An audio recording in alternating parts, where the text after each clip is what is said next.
Hey there guys, and welcome to, well, let's just say the final part for my Vtuber reading of the Monster Girl Encyclopedia Volume 1. After this one there's just a Smash or Pass video, and then you'll have to wait for me finally obtaining Volume 2 to continue this.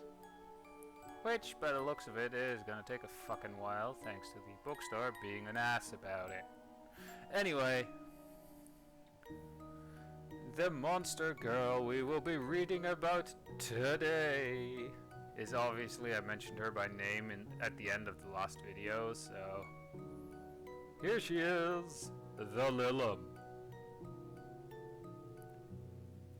Now, to be fair, if I look at this illustration, is she riding a dark matter?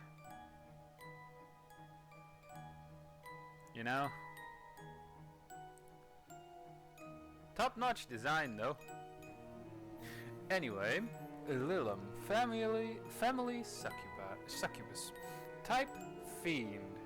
Well, those two would be very fucking obvious, wouldn't you agree? Actually, with the wings, I first thought maybe she's like some kind of white dragon or something. But apparently she's a succubus, alright. Oh, right. Sorry.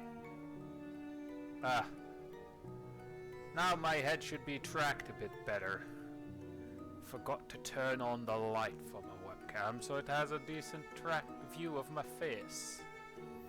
Anyway, habitat, the monster realm. Nature, lustful. I mean, it's a succubus, so you know. Diet, the essence of human men. 'Cause what else? Anyway, sadly this Lilim doesn't have an additional bit of artwork. But there are some amazing fan art out there. If you actually look up Monster Girl Encyclopedia Lilim. Anyway, the Lilim are the daughters of the Overlord, page 232. For those of you who also possess Volume 1. Tremendous in magical power and wait, what?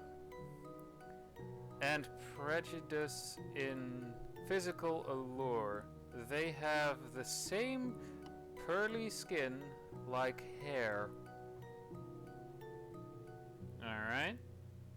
And scarlet eyes tainted with the mana as the Overlord. In other aspects, they vary in character and demeanor, though all of the Lilim are distinguished by the pure and overwhelming lust of the trust of the succubi.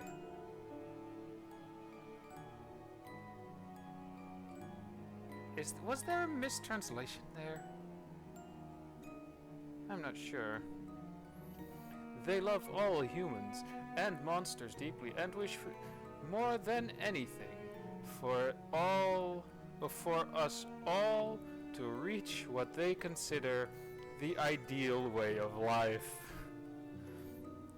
Which, let me guess, contains a lot of hokey pokey with monster girls. And specifically monster girls, you know? I have a feeling it contains a lot of that. Living together intimately, desiring each other earnestly. Wait, do they mean by that the Lilim actually wants the monster girls to normally go after human men without using any form of seduction or violent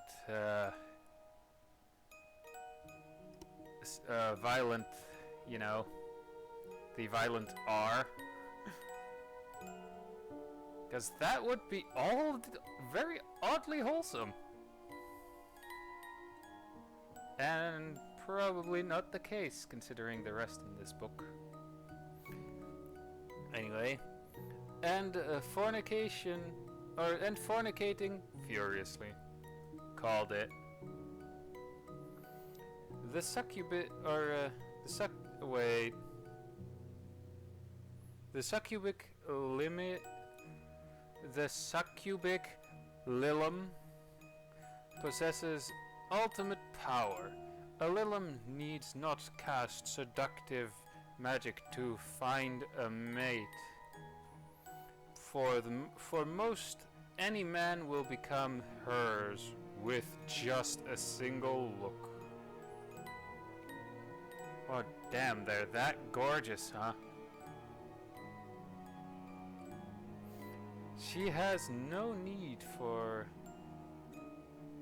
amorous words to stir her lover's passion, nor does she need to magically enhance or roughly violate a man to seduce him. Hang on, scratch my nose here. Alright. He will offer his body of his own accord. Again, the Lilim is apparently that freaking gorgeous. Anyway, even before she lays with him, he will already be hers. Even if mere moments before he was a follower of the chief deity and abhorred monsters as abominations under her power.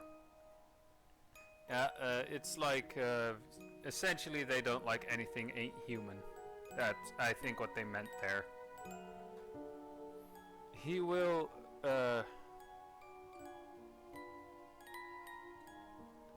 recline in bed, anxiously anticipating the monstrous pleasure she will soon grant him. I mean, to be fair, I would too, if she's really that amazingly gorgeous. Though the Lilim have the power to rule over many men, their goal is still the same as of the rest of the monster kind and monster kinds, or monster kind's mother. Alright, the overlord to find their true human love and become one with him in the everlasting throes of perfect fleshy matrimony. Despite the very lewd text here, I still have to say it's oddly wholesome. Like, what they actually mean by it, you know? Oddly wholesome. Not like anything in this book before it. Let me guess, Volume 2 actually has the Overlord in it. That is referred to so frequently in the first book. Probably also in the second book, but, you know. Just like the Overlord, the Lilim house the mana of all monster kind within them. If one fornicates with a human woman, she can choose the monstrous form the woman will take when she is reborn. Because their ideal is for all women to become monsters and for the world to become one in which monsters and human men fornicate obscenely forever, alright, it is not uncommon for them to have relations with women. Their choice of monsters transformations varies. Sometimes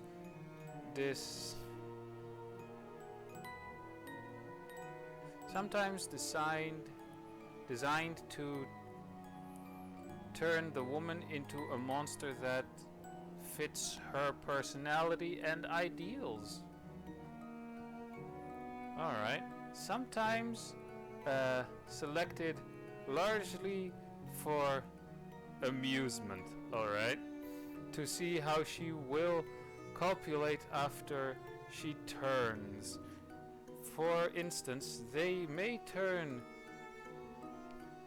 a wicked, finicky, and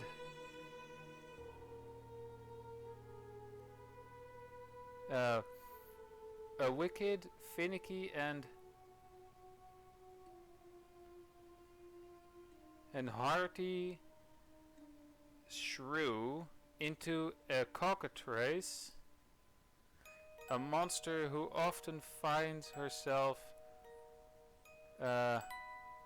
plundered, or they may turn a meek and sickly woman who rarely ever speaks to a man into a fierce Amazoness, alright, who takes men boldly in all departments.